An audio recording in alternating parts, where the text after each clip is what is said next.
পুরনিয়োগ দুর্নীতিতে সুপ্রিম প্রশ্নে সিবিআই তদন্ত শেষ করতে আর কতদিন? কোন পুরসভার চেয়ারম্যান গ্রেফতার হয়েছে? সিবিআই হলফনামা তলব সুপ্রিম কোর্টের তদন্তে নতুন তথ্য উঠে আসছে জানালো সিবিআই। একজন পুরসভার চেয়ারম্যান গ্রেফতার জানালো সিবিআই। পুরনিয়োগ দুর্নীতিতে এবার সুপ্রিম প্রশ্নে সিবিআই তদন্ত শেষ করতে আর কতদিন? কোন পুরসভার চেয়ারম্যান গ্রেফতার হয়েছে? সিবিআই এর হলফনামা তলব সুপ্রিম কোর্টের তদন্তে নতুন তথ্য উঠে আসছে জানিয়েছে সিবিআই। একজন পুরসভার চেয়ারম্যান গ্রেফতার জানালো সিবিআই। পুরো নিয়োগ দুর্নীতিতে সুপ্রিম কোর্টে প্রশ্নের মুখে সিবিআই। তদন্ত শেষ করতে আর কতদিন? কোন পুরসভার চেয়ারম্যান গ্রেফতার হয়েছে? সিবিআই এর হলফনামা তলব সুপ্রিম কোর্টে।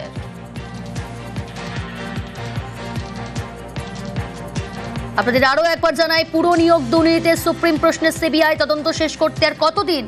কোন পুরসভার চেয়ারম্যান গ্রেফতার হয়েছে? সিবিআই হলফনামা তলব সুপ্রিম কোর্টের তদন্তে নতুন তথ্য উঠে আসছে জানালো সিবিআই। একজন পুরসভার চেয়ারম্যান গ্রেফতার জানিয়েছে সিবিআই। আরো ডিটেল জানাবে অর্ণব রয়েছে আমার সঙ্গে। অর্ণব, দেখো, পুরনিয়োগ দুর্নীতি মামলা মূলত এসএসসি নিয়োগ দুর্নীতি ঘটনার পর পুরনিয়োগ দুর্নীতি মামলাতেও গ্রেফতার হয় অয়নশীল এবং যারা এই প্রক্রিয়া কন্ডাক্ট করেছিল সেই সংস্থার অন্যতম কর্ণধার ছিল অয়নশীল।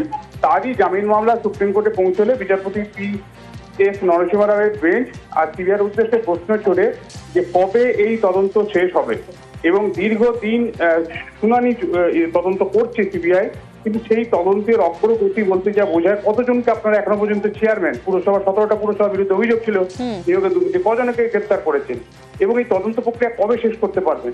অর্থাৎ সিবিআই যে ধিমে তালে চলছিল, যে একটা সম্মুখ গতিতে তাদের চলছিল, তদন্তের অগ্রগতি দেখানোর আরো বেশি জায়গা ছিল, সেটা যে দেখাতে পারেনি, তাই সিবিআইকে এই প্রশ্ন করলো সুপ্রিম কোর্ট। এবং সেই প্রশ্নের উত্তরে যদিও সিবিআই বলেছে প্রতি মুহূর্তে নতুন নতুন ইনফরমেশন তারা পাচ্ছে তদন্ত করতে গিয়ে। ইতিমধ্যে একজন চেয়ারম্যানকে তারা গ্রেফতার করেছে, কিন্তু সুপ্রিম কোর্টের প্রশ্নে খুব একটা সঠিক উত্তর দিতে পেরেছে বলে সিবিআই তরফে এমনটা মনে হয়নি। তাই সিবিআই কে হলফনামা দেওয়ার নির্দেশ দেওয়া হলো। অর্ণব, সিবিআই তরফ থেকে কি জানানো হয়েছে? প্রাথমিক কি তথ্য সিবিআই তরফে জানানো হয়েছে এই দুর্নীতি মামলা তদন্ত করতে গিয়ে প্রতি মুহূর্তে প্রতিদিনই কার্যত তারা তদন্তের নতুন নতুন দিক উন্মোচন করছেন। অর্থাৎ এই তদন্তের একাধিক মাত্রা রয়েছে এবং সেই মাত্রাগুলো অতিক্রম করার জন্যই তাদের পক্ষে সময় প্রয়োজন হচ্ছে।